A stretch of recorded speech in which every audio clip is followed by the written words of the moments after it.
Hey guys, it's Sailor Leoka for Life here. I don't know if this is the last time you'll be hearing from me or not. Um, Mostly because I'm having surgery tomorrow. It is a major surgery, and anything can happen during a surgery. So if I never post again, I guess you'll know why. I might not be around to do so. But on the brighter side, this surgery is to help me with my acid reflux disease. Get this a little further away.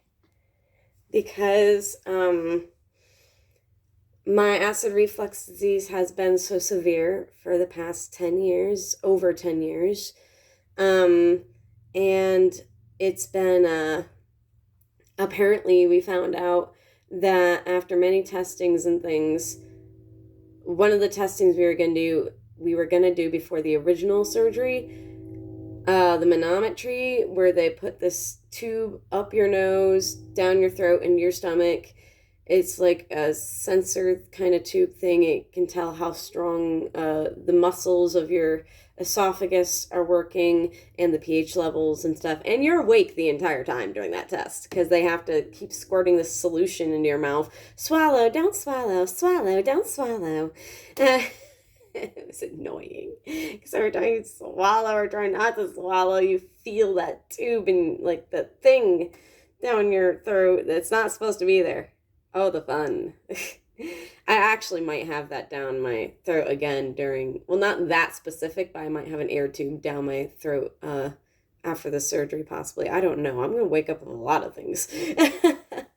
But I mean, I'm going to be all hooked up and things and all sorts of stuff, all the uncomfortable things.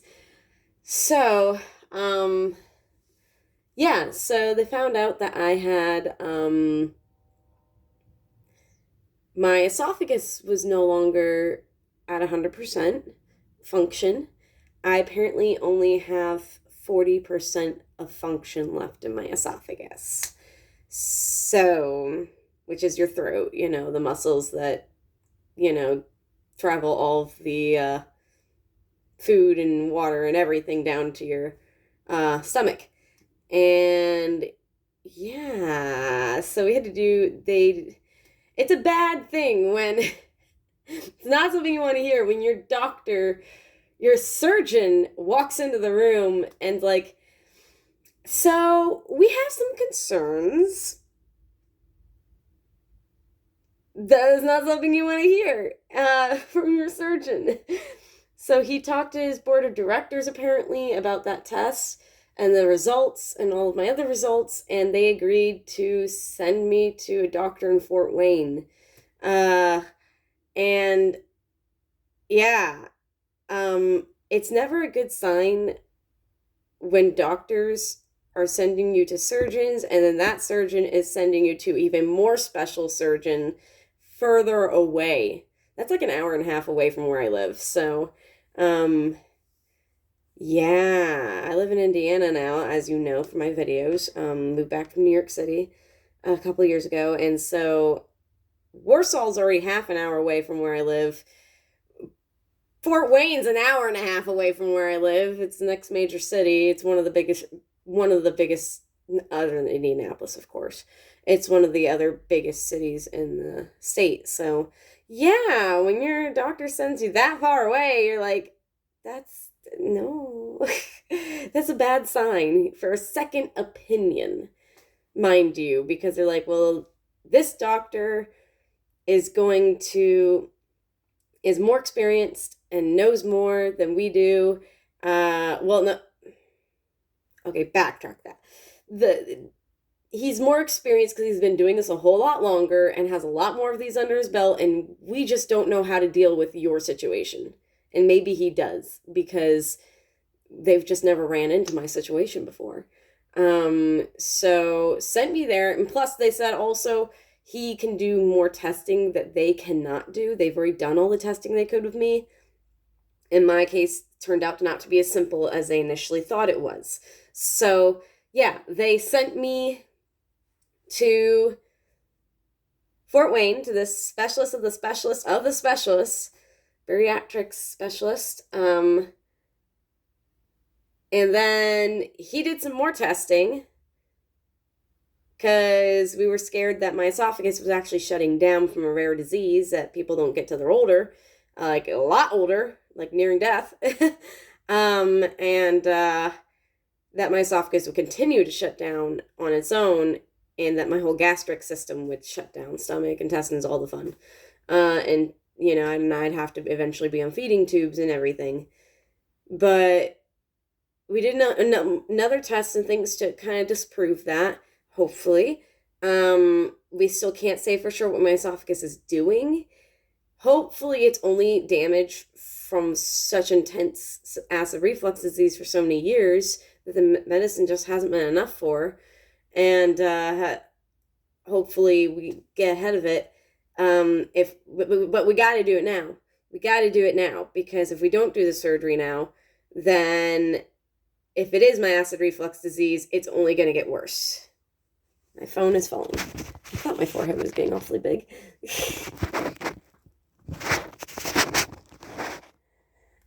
So if we don't do it now, I will, if it is the acid reflux doing it, deteriorating my esophagus, then I will be on a feeding tube eventually anyways.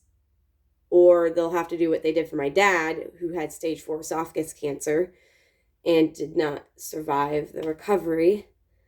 And that was back January 11th, 2018, that I lost my father to this. So I've already been high risk for the cancer as well, which is why we do EGDs every 3 years to check up on it. And that's where we found out I had a hiatal hernia. And that's what this all started. You know, we started going on this path of just doing a minor surgery to fix the hernia. So we're doing these testings, and then the manometry is what, manometry is that tube down my throat where I had to be awake for. That was what revealed I have a bigger problem on my hands. And also how bad the reflux has been and all stuff, you know, the pH thing that they put in your throat and you wear that thing. I had a video I was going to post about that, but I just never posted it. Maybe someday. But it's so outdated now that, you know, and whatnot. Anyways, so they have,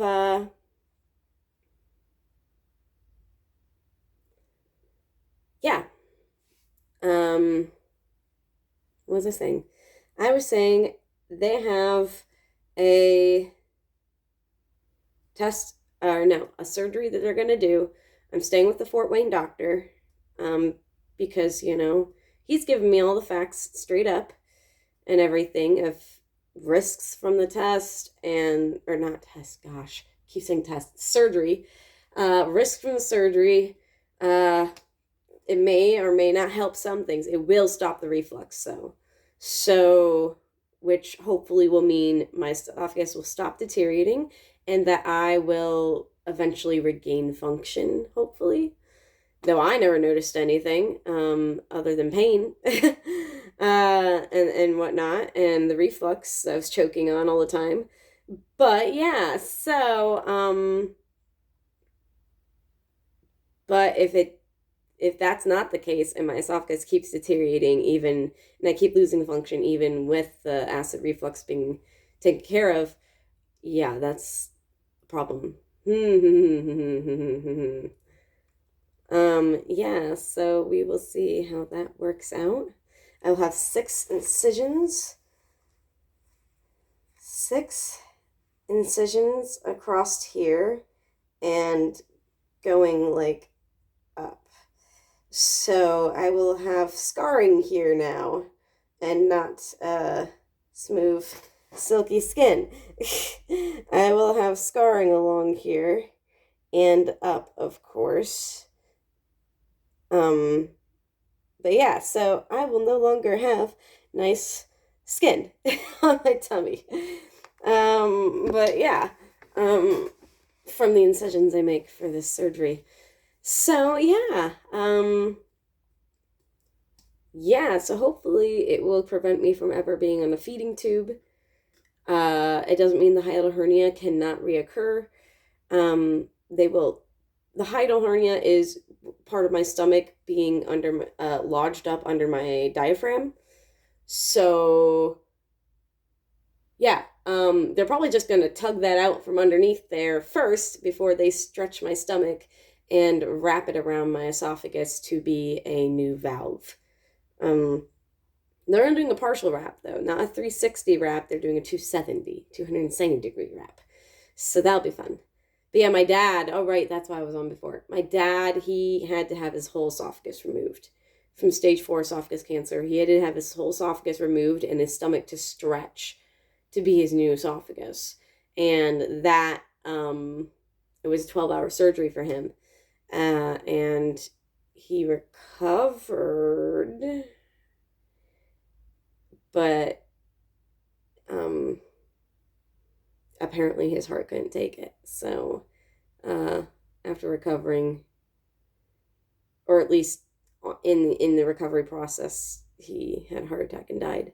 Anyways, the mine will be a 3-hour surgery, and mine is not nearly as significant as my father's. And yeah, so mine, it's not my esophagus being removed. It's only my stomach getting stretched to wrap around my valve, the valve that opens and closes to allow food in and out and also keep reflux from coming up, which apparently is significantly weakened, considering my whole esophagus is weakened, which is why the reflux has gotten worse. And yeah, so they're going to be wrapping my stomach around my valve to create a new valve in order to keep that reflux from coming up. And just tugging that hernia out from underneath. We're probably going to do that first. I don't even know.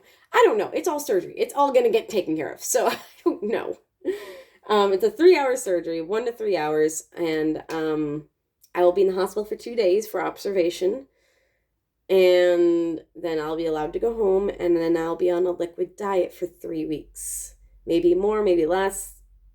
Probably more, I'm not sure, because the swelling of the esophagus can only, when your knee swells, it swells out and becomes a balloon. Well, esophagus can't swell out because of everything surrounding it. So when it swells, it has to swell in, and therefore your hole where your food can go through is very small because it's all swollen from certain major surgeries. So, until that gets bigger again, I can't have and the swelling goes down and stuff, I can't have solid foods. It has to be a liquid diet. Otherwise, it's just going to get stuck in my chest and I'm going to gag because, it's just stuck there and can't go through. So, yeah, that'll be fun. So, yeah. Yeah. So, the liquid diet I'm not looking forward to. But yeah, so I will have 3 weeks or more on that. And yeah, that's all fun, isn't it?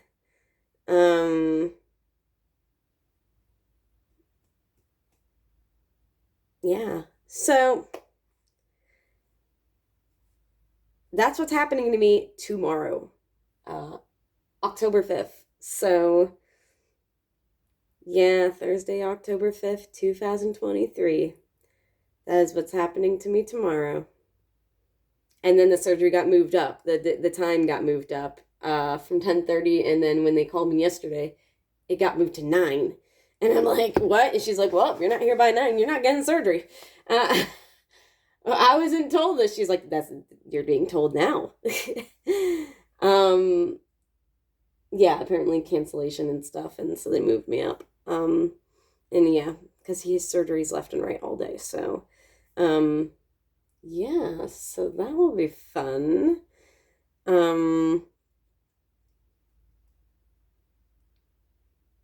I just hope I wake up.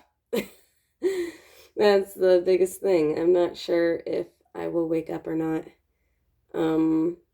I've been under anesthetic and stuff plenty of times.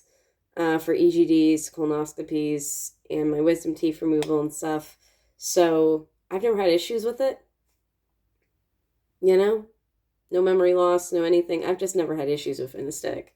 But this is a long time under it, a lot longer, and a major surgery and stuff. So I just pray everything goes well. I am very, very nervous. I just, wish me luck, please.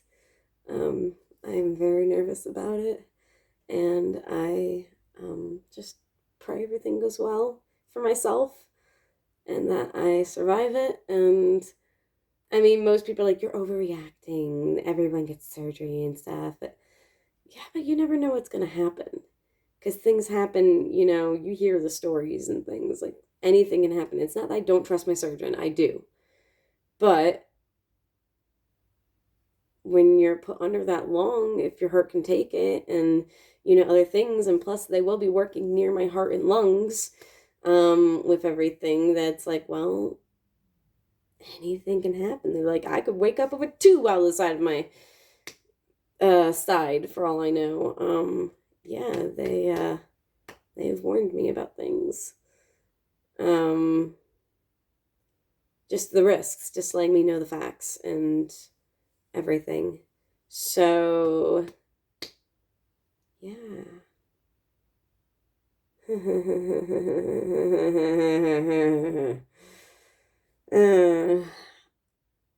I just hope everything goes well. I am nervous, scared, freaked out, but